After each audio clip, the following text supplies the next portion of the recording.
Were either of you familiar with the book series prior to being cast? I definitely knew of it.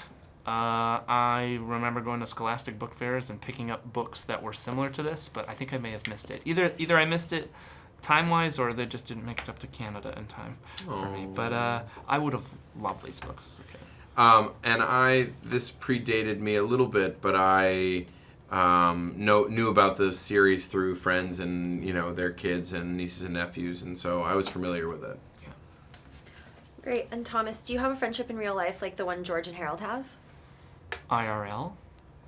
Nowadays I've got plenty of buddies, but probably around their age I didn't have a ton of friends. But later on in sort of middle school, high school, when you sort of throw off the shackles of insecurity and just become like your own person, I found plenty of weirdos to bounce jokes off of. And I think, especially if you're creative and if you're a little bit strange, finding people of your tribe is such an important aspect of that, to feed and cultivate all that. I mean, even now, I think when you start out in comedy, as soon as you get involved in either like an improv community or a stand-up community or whatever arts there is, you need other people. You need other people to boost you up, to challenge you, to inspire you. I mean, that's so important. Yeah. And Nick, was it hard playing a villain with such a funny name? No, it was easy playing a villain with a funny name because it's the base of kind of, it sounds ridiculous, but the fact that his name is Professor Poopy Pants and people laugh at him for it, it has a very easily understandable reason as to why he became a villain. As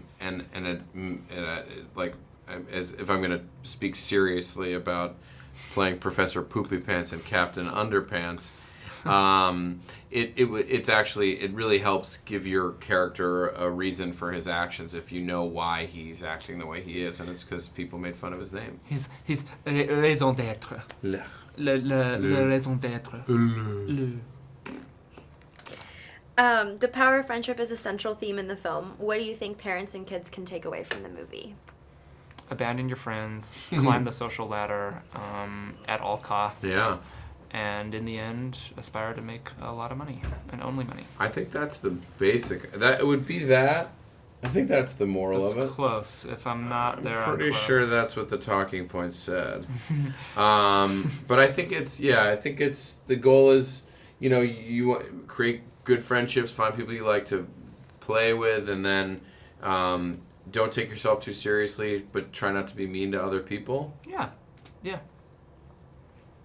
That's pretty premium. Do you like to play pranks on your Choice. friends and family? I like to watch pranks. I like to witness pranks, as long as they're not on me. But I'm not good at pranks, and I never have any good ideas for pranks. I like following the rules, being a good boy. I had this prank where I changed the votes in the Electoral College, and it was a goof. Yeah, it was a goof. It was a goof. Everybody's still laughing over it. It's fun. Yeah, it was fun. What was the biggest challenge of Shout out to Fox. playing the roles of Love you such guys. beloved characters? What's that? What was the biggest challenge of playing the roles of such beloved characters? Oh, sometimes it's weird if you don't have, like, I knew of the books, I wasn't familiar with them, and I didn't grow up with them, so I didn't personally feel that pressure. I think all you can do is like just go out and try to have fun with something and bring it joy in who you are, and hopefully the people will like it. We just met Dave Pilkey, who wrote these books, who seemed to really enjoy the movie. He gives it a hard 2 thumbs up. So if you're a fan of the books, you pretty much have to like the movie now, because if you don't, then you're disagreeing with Pilkey, and what do you make of yourself then? What kind of person are you? What kind of person are you to disagree with Dave Pilkey? Okay.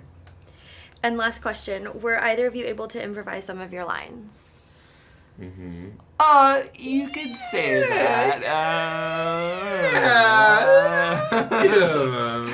Yeah, it was actually a really collaborative process. I mean, you get the script, you make sure you want to get what's on the page, for sure. You get a few runs at it. But then it was kind of like an all call for anything funny and weird, and not only lines, but like entire bits were lifted from our improv, which is pretty cool. And I think especially between Kevin, Ed, me, and Thomas, and and the other people like Jordan Peele or Kristen Schaal who were involved in this movie, I think we all end up getting hired for these things because we bring some take on it or improvised lines that they're happy to have and use and build off of. And it's fun for us because even if you don't use those lines, it helps us sort of figure out who the character is and give some added, ideas.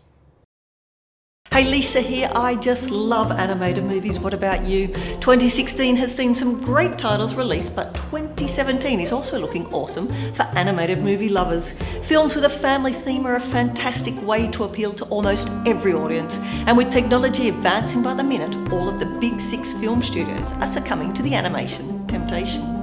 Here is a list of the best animated movies coming your way in 2017. The Lego Batman movie releasing on February 10. The Boss Baby releasing on March 10. Smurfs The Lost Village releasing on March 31. Cars 3 releasing on June 16. Despicable Me 3 releasing on June 30. The Story of Ferdinand releasing on July 21. The Emoji Movie releasing on August 4. The Lego Ninjago movies on September 22. Coco releasing on November 22, The Croods 2 on December 22. So it looks like a busy year at the cinema for animated movie lovers. Do you have a favourite one so far? Let me know in the comments below and click in the link in the description to watch the trailers for these titles. And remember to stay tuned to Film Is Now for all the best in animation movies.